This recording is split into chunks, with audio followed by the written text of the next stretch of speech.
Hello everyone, आज देखेंगे अपन chapter number 4 का next topic antigen and antibody.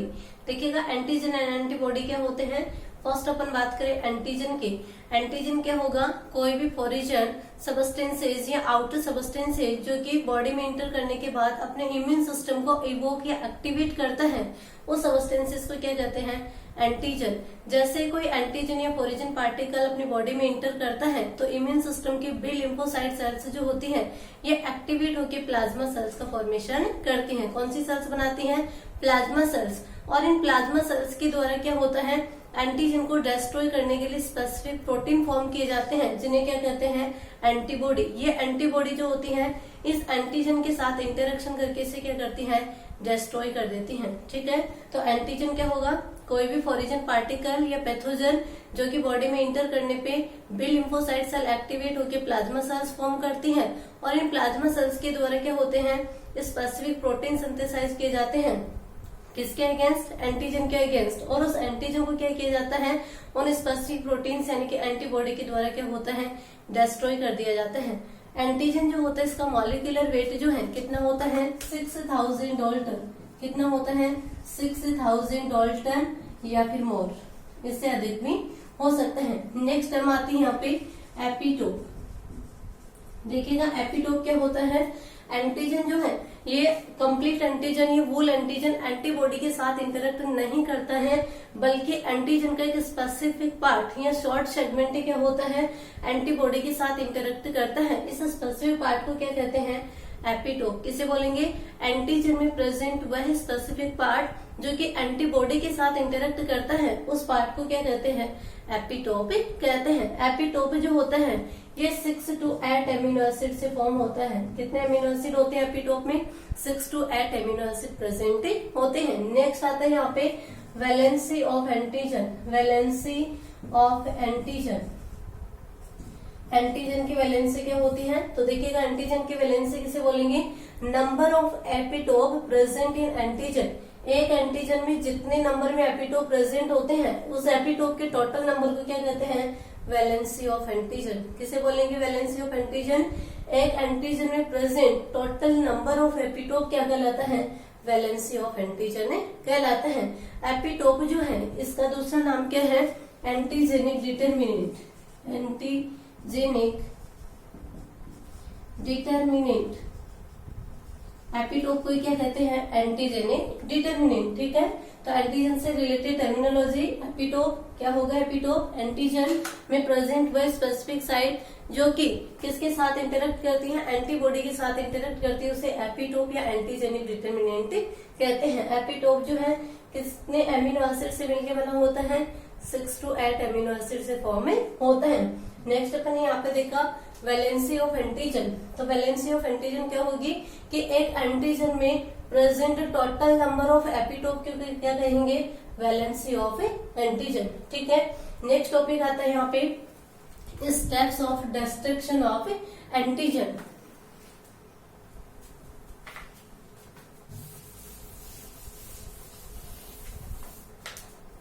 Steps of destruction of antigen. Antigen को short में लिख सकते हैं अपन एजी से। देखिएगा एंटीजन को डिस्ट्रक्शन करने के लिए कौन कौन से स्टेप होते हैं, तो कितने स्टेप होते हैं एंटीजन के डिस्ट्रक्शन के लिए, 4 स्टेप होते हैं। सबसे फर्स्ट स्टेप की अपन बात करें तो देखिएगा सबसे पहले क्या होता है, जैसे कोई एंटीजन अपनी बॉडी में इंटर करता है तो सबसे पहले उस एंटीजन को क्या किया जाता है, रिकॉग्नाइज करते हैं, यानी कि उसका आइडेंटिफिकेशन होता है, यानी कि एंटीजन अपनी बॉडी का यानी कि सेल्फ का है या फिर कोई फॉरिजन पार्टिकल है। ठीक है, सेल्फ के भी एंटीजन हो सकते हैं जैसे कि कैंसरस सेल है या वायरस इन्फेक्शन सेल है, उसके क्या हो सकते हैं, वहां पे एंटीजन हो सकते हैं, या फिर एंटीजन क्या होता है, कोई फॉरिजन पार्टिकल हो सकता है।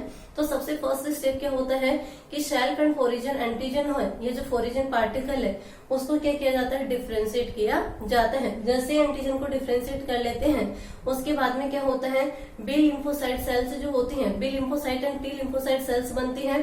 बी लिम्फोसाइट एक्टिवेटेड होके किसका फॉर्मेशन करती हैं, प्लाज्मा सेल्स का। ठीक है, तो सेकेंड स्टेप में क्या होगा, B lymphocyte and T lymphocyte form होते हैं। बी लिम्फोसाइट के द्वारा कौन सी सेल फॉर्म होती है, प्लाज्मा सेल्स फॉर्म होती हैं।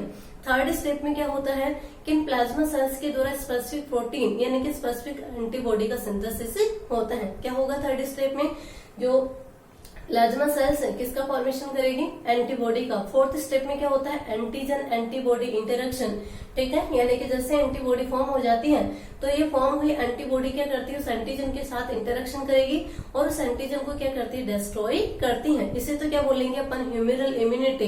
दूसरा तरीका ये भी हो सकता है कि टी लिम्फोसाइट के द्वारा क्या किया जाता है, डायरेक्टली उस एंटीजन को डिस्ट्रॉय कर दिया जाता है, उसे क्या बोलते हैं अपन, सेल मीडिएटेड इम्यूनिटी, ठीक है। तो 4 स्टेप हो जाएंगे। फर्स्ट स्टेप में क्या होगा, एंटीजन को रिकॉग्नाइज किया जाएगा कि एंटीजन सेल्फ का है या फिर कोई फॉरिजन पार्टिकल है। जैसे एंटीजन को रिकॉग्नाइज कर लिया जाता है उसके बाद में क्या होता है कि B lymphocyte anti lymphocyte form होती है। बी लिम्फोसाइट एक्टिवेटेड होकर किसका फॉर्मेशन कर देती है, प्लाज्मा सेल्स का, ठीक है।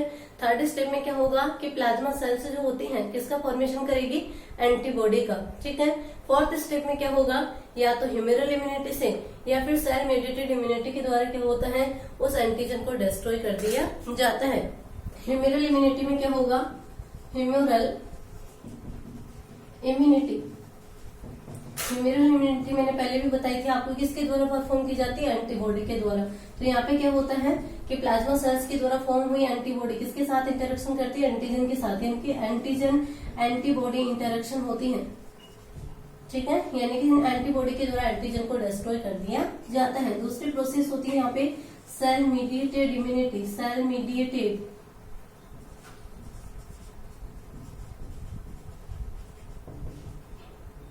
सेल मीडिएटेड इम्यूनिटी जो है किसके द्वारा परफॉर्म की जाती है, टी लिम्फोसाइट के द्वारा।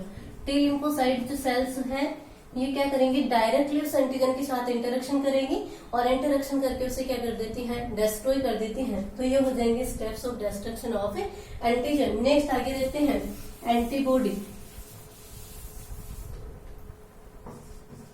देखिएगा एंटीबॉडी, एंटीबॉडी जो है ये किससे फॉर्म होती है, गामा ग्लोबुलिन से। किससे फॉर्म होती हैं, याद रखना, एंटीबॉडी गामा ग्लोबुलिन से फॉर्म होते हैं। साथ ही ये एंटीबॉडी है गामा ग्लोबुलिन जो है ये अपने बॉडी को इम्यूनिटी प्रोवाइड कराते हैं। इम्यूनिटी प्रोवाइड कराने की वजह से इसे क्या कहते हैं, इम्यूनोग्लोबुलिन। क्या बोला जाता है एंटीबॉडी को, इम्यूनोग्लोबुलिन, ग्लोबुलिन शॉर्ट में डिनोट करते हैं इसको आईजी से, ठीक है। देखिएगा आईजी इम्यूनोग्लोबुलिन क्यों बोला गया इसको, एंटीबॉडी को। एंटीबॉडी कौन किससे फॉर्म होती हैं, गामा ग्लोबुलिन प्रोटीन से फॉर्म होती हैं। साथ ही बॉडी को इम्यूनिटी प्रोवाइड कराती हैं, इसलिए इसे क्या कहते हैं, इम्यूनोग्लोबुलिन भी कहते हैं। शॉर्ट में इसको किससे डिनोट किया जाता है, आईजी से डिनोट करते हैं। एंटीबॉडी कब फॉर्म होंगे, जैसे कोई फॉरिजन पार्टिकल या एंटीजन बॉडी में इंटर करता है तो उस एंटीजन के डिस्ट्रक्शन के लिए क्या होती है, जो लिम्फोसाइट सेल्स होती है, बी लिम्फोसाइट पहले प्लाज्मा सेल बनाती हैं और प्लाज्मा सेल के द्वारा क्या होता है, एंटीबॉडी का फॉर्मेशन होता है। इन एंटीबॉडी के द्वारा क्या होता है, या तो डायरेक्टली क्या करती हैं, उस एंटीजन का डिस्ट्रक्शन करती हैं, उसे डिस्ट्रॉय करती हैं, या फिर क्या करती है, जो फेगोसाइटिक सेल या नेचुरल किलर सेल होती है उनको अट्रैक्ट करती हैं, ठीक है। नेक्स्ट आगे बढ़ते हैं अपन स्ट्रक्चर ऑफ एंटीबॉडी। देखिएगा structure of antibody, structure of antibody short में डिनोट करते हैं इसे एबी से। एंटीबॉडी की स्ट्रक्चर जो है किस शेप की होती है, वाई शेप। किससे होती है इसकी स्ट्रक्चर, वाई शेप होती है। पहले स्ट्रक्चर बनाते हैं बाद में समझते हैं। देखिएगा वाई शेप स्ट्रक्चर बनानी है आपको।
ठीक है। इस टाइप से क्या होती है, एंटीबॉडी की स्ट्रक्चर होती है। कैसे स्ट्रक्चर होती है एंटीबॉडी की, वाई शेप्ड स्ट्रक्चर होती है। एक एंटीबॉडी जो होती है इसमें 4 पॉलीपेप्टाइड चेन होती है। कितनी चेन होती है, 4 पॉलीपेप्टाइड चेन होती है, 1 2 3 और 4। इनमें से 2 चेन जो होती है वो हैवी चेन होती है और 2 चेन जो होती है लाइटर चेन होती है। इसलिए इसे क्या कहते हैं, H2L2 मॉलिक्यूल। H किसको डिनोट कर रहा है, हैवी चेन को, कितनी होती है, 2 होती है। और लाइट चेन कितनी, L किसको डिनोट कर रहा है, लाइट चेन को, कितनी होती है, 2। यानी कि इसे क्या कहते हैं, H2L2 मॉलिक्यूल भी कहते हैं। एक हैवी चेन और एक लाइट चेन जो है आपस में डाइसल्फाइड बॉन्ड के द्वारा बॉन्डेड होकर किसका फॉर्मेशन करती है, HL डाइमर का। किसका फॉर्मेशन करती हैं, HL डाइमर का। HL डाइमर क्या होगा, एक हैवी चेन और एक लाइट चेन दोनों डाइसल्फाइड बॉन्ड के द्वारा बॉन्डेड होकर किसका फॉर्मेशन करती हैं, HL डाइमर का फॉर्मेशन करती हैं। ठीक है। नेक्स्ट अपन बात करें, फर्स्ट तो हो गया कि इसकी स्ट्रक्चर कैसी होती है, वाई शेप्ड होती है, 2 हैवी चेन होती है, 2 लाइटर चेन होती है, इसलिए इसे क्या कहते हैं, H2L2 मॉलिक्यूल भी कहते हैं। नेक्स्ट अपन ने देखा कि एक हैवी चेन और एक लाइट चेन जो है डाइसल्फाइड बॉन्ड के द्वारा बॉन्डेड होकर किसका फॉर्मेशन करती है, डाइमर का फॉर्मेशन करती है। नेक्स्ट अपन बात करें कि जो हैवी चेन और लाइट चेन है दोनों में क्या होते हैं, 2 रीजन होते हैं। कौन से रीजन होता है, फर्स्ट होता है वेरिएबल पोर्शन और सेकेंड होता है यहाँ पे कांस्टेंट पोर्शन।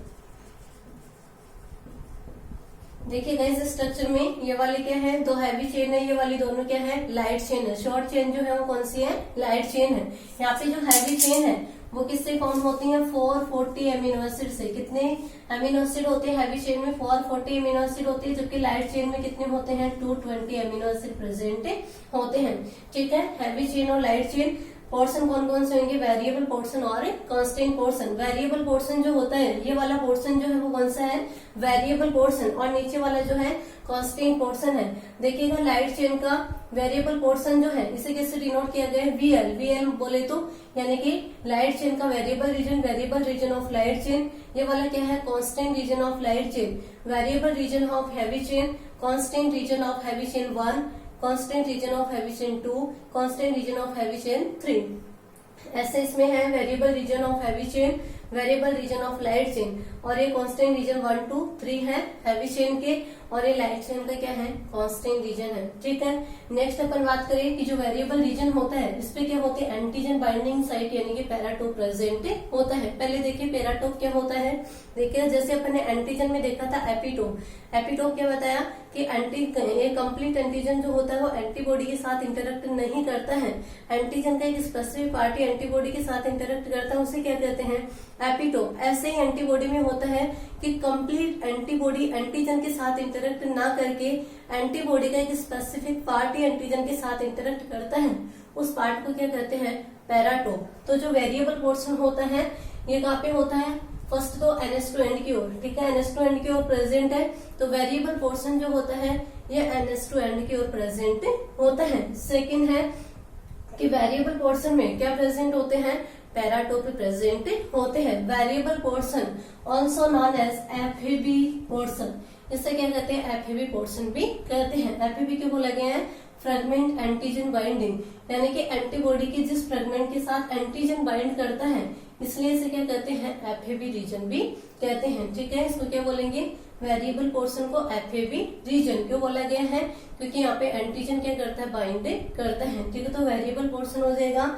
नेक्स्ट अपन बात करें कांस्टेंट पोर्शन की, तो कांस्टेंट पोर्शन जो होता है ये COOH की ओर एंड जो है उसकी ओर प्रेजेंट होता है। ठीक है। किस ओर प्रेजेंट होगा, COOH एंड की ओर प्रेजेंट होता है। कांस्टेंट पोर्शन जो है इसे क्या कहते हैं, FC रीजन भी कहते हैं, यानी कि फ्रेगमेंट ऑफ क्रिस्टलाइज। ठीक है। तो इस रीजन को क्या बोला जाता है, FC रीजन भी कहते हैं। ठीक है। तो इस टाइप से क्या होती है, एंटीबॉडी की स्ट्रक्चर होती है। वापस से देख लीजिए, एंटीबॉडी की स्ट्रक्चर किसके जैसी होती है, वाई शेप स्ट्रक्चर होती है। एंटीबॉडी में 4 पॉलीपेप्टाइड चेन होती हैं, जिनमें 2 चेन क्या होती हैं, हैवी होती हैं, 2 चेन क्या होती हैं, लाइट होती हैं, इसलिए इसको क्या बोला जाता है, H2L2 मॉलिक्यूल भी बोलते हैं। ठीक है। एक हैवी चेन और एक लाइट चेन दोनों कंबाइन होकर किसका फॉर्मेशन करती हैं, HL डाइमर का। ठीक है। नेक्स्ट आगे देखते हैं, हैवी चेन जो है इसमें कितने एमिनो एसिड प्रेजेंट होते हैं, 440 एमिनो एसिड प्रेजेंट होते हैं, जबकि लाइट चेन में कितने होते हैं 220 अमीनो एसिड प्रेजेंट होते हैं। नेक्स्ट अपन ने देखा कि जो एंटीबॉडी होती हैं इसमें दो रीजन होते हैं, वेरिएबल पोर्शन और कांस्टेंट पोर्शन। वेरिएबल पोर्शन जो होता है NH2 एंटीक्योर होता है, यहाँ पे पैराटो प्रेजेंट होता है। पैराटो पे क्या बाइंड करते हैं, एंटीजन, इसलिए इसे एंटीजन बाइंडिंग साइट भी कहते हैं। साथ ही से एफबी रीजन यानी कि फ्रेगमेंट एंटीजन बाइंडिंग रीजन भी कहते हैं। कांस्टेंट रीजन या कांस्टेंट पोर्शन ये किस एंटीक्योर होता है, COOH एंटीक्योर प्रेजेंट होता है। इसे क्या बोलते हैं, एप्सी रीजन यानी कि फ्रेगमेंट ऑफ क्रिस्टलाइज या कांस्टेंट रीजन जो होता है उसे क्या बोलते हैं, एप्सी रीजन। एक और आता है यहाँ पे हिंज रीजन। हिंज रीजन यहाँ पे प्रेजेंट होता है हिंज रीजन। देखिएगा हिंज रीजन क्या होता है, ये एंटीबॉडी में प्रेजेंट फ्लेक्सिबल रीजन होता है। और इस फ्लेक्सिबिलिटी के कारण क्या होती है, एक एंटीबॉडी जो होती है अपने जो वेरिएबल साइट्स होती हैं या जो पैराटोप होते हैं उसके स्ट्रक्चर को एंटीजन के स्ट्रक्चर के अकॉर्डिंग क्या कर सकती है, एडजस्ट कर सकती हैं। इसे क्या बोलते हैं, हिंज रीजन। अलग से भी क्वेश्चन पूछ सकते हैं हिंज रीजन पे। हिंज रीजन क्या होगा कि एंटीबॉडी में प्रेजेंट फ्लेक्सिबल रीजन होता है। इसकी फ्लेक्सिबिलिटी के कारण क्या होती है, एक एंटीबॉडी जो होती है वेरिएबल पोर्शन के स्ट्रक्चर को एंटीजन के स्ट्रक्चर के अकॉर्डिंग एडजस्ट कर लेती है और उसके साथ इजिली इंटरेक्ट कर सकती है। तो उस रीजन को क्या कहते हैं, हिंज रीजन कहते हैं। ठीक है, तो ये हो जाएगा स्ट्रक्चर ऑफ एंटी